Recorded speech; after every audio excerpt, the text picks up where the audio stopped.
So if your kick and bass still don't feel tight even though you are using sidechain, you are probably doing this mistake. I was also struggling from this until I figured out the solution. Most of the producers are putting the sidechain wrong place in the chain, and it's completely ruining the timing of your bass. Let me show you why and how to fix it in seconds. If you're ready, let's jump to that video. So guys, in this example, I just have a kick drum and two bass layers. One is the main layer and the other one is the top layer. They two sound like this. And as you see, in my mixer, I have main bass and top bass. They are grouping into a bass bus. And my main bass sidechained like this with two kickstarts. One is band activated just to, have a pump in the low frequencies, and one is just 35% to give a little bit accent and groove. And my top bass, just one sidechain like this. And the problem is just check the waveforms when I play it with my kick. First, I'm gonna play my kick, and I like you to just check the attack, the transient, the first hit of my kick drum when I activated my bass. So my kick drum looked like that, and just check the transient part of it. Now I'm activating the bass. My kick's transient is totally ruined, destroyed, and it changed, even though I have used proper sidechains, right? So I was struggling what could cause this problem, and when I mute the kick, you can see that there is some leakage going on in the first bar, even though I have sidechain there, right? I just have separate sidechains for this, even though the main bass sidechain is band activated, okay, and then the second one has 35% mix. Let me make it 100%. I still have it. It's not going anywhere. So I was trying to figure out how can I solve this problem. Maybe I can just shorten my bass notes. Maybe there's something causing this latency. No, I still have it. So even I can shorten my bass hits to half, and I still got leak. So what's going on, right? And this is completely clashing my kick. And then you should ask this question, what could causing this problem? In this case, we are routing two individual channels into a bass bus where we do the group processing. And if I deactivate all the plugins in the group one by one, so I almost get rid of it, but there's still a little bit, tiny bit of it. Let me put some maximizing so we can see it properly. I'm just exaggerating, don't mind me. Just look at the first part. We still have it, right? What could be the problem? And we should just check the chain. And as you see, this bass bus also routing to a kick and bass bus where we got a FOB filter simplen, just a filter. And it's not even activated right now. Why would it cause problems, right? Let's deactivate the filter and see if it's the problem.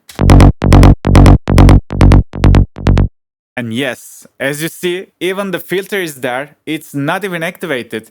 And it's just giving me some bump, some frequency shifting through my whole chain. And that will be a huge problem especially when you try to master it. Your kick is always gonna, all the hits of your kick is always gonna clash with some frequency phase shifted sound. And if you go back to bass bus, so let's check the processing. We have an EQ. So this EQ is just boosting the low frequencies, right? So EQ is just a filter, right? It's just filtering some portion of the sound, giving gain or reducing gain of that frequency. Whenever you do that, you are just shifting the phase of your sound. Let me just show it to you.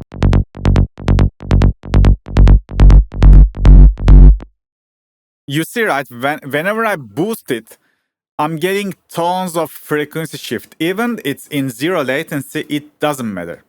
No matter what, if you do processing to your low end, if you have some filter processing, it doesn't matter EQ or a filter, or even multi-band compression, doesn't matter. It's gonna give you phase shifting, just like this example. And when all of them add up to each other, I have another EQ. This is also doing the same thing. I got FOB filter set turn in my chain. which is doing some mid-side processing. I got this frequency shift. I got an EQ to get rid of a little bit unwanted frequencies, just a cut. Now my phase shifted vertically. You can see when I activate and deactivate, all the shift is flipping. And maybe an OTT, even in zero depth, it's just doing a huge, phase change. And as you see, it's completely ruined my phase alignment of my bass. So that's why just don't use sidechains in the individual channels and always use it in the end of the chain. That's super, super important. So let's sidechain it like this.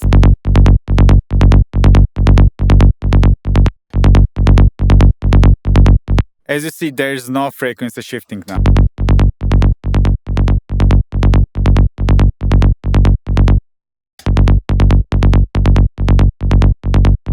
So it doesn't matter, you can use two sidechains if you need it, just I did in the individual channel itself.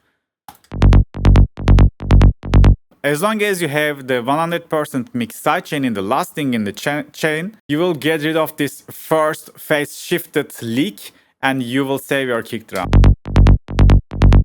Now if we activate all the channels, let me deactivate emphasizer so we can see it more.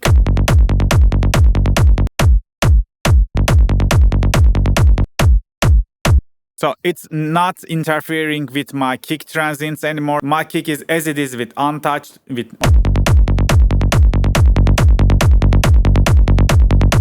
And what about the filter in the kick bass bus?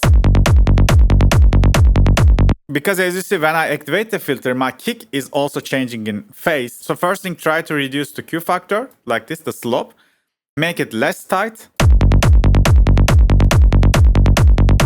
So there's still a little bit phase shifting going on, but it's tolerable, it's okay. But again, you can do something like that. You can create an automation for the filter and you can only activate the filter when you're gonna use it, Then you can just turn it off. So let's say I'm just gonna filter my low frequencies in the last hit. This is not gonna make sense, but you will get my point. Then we can activate it just in there whenever we have this filter automation.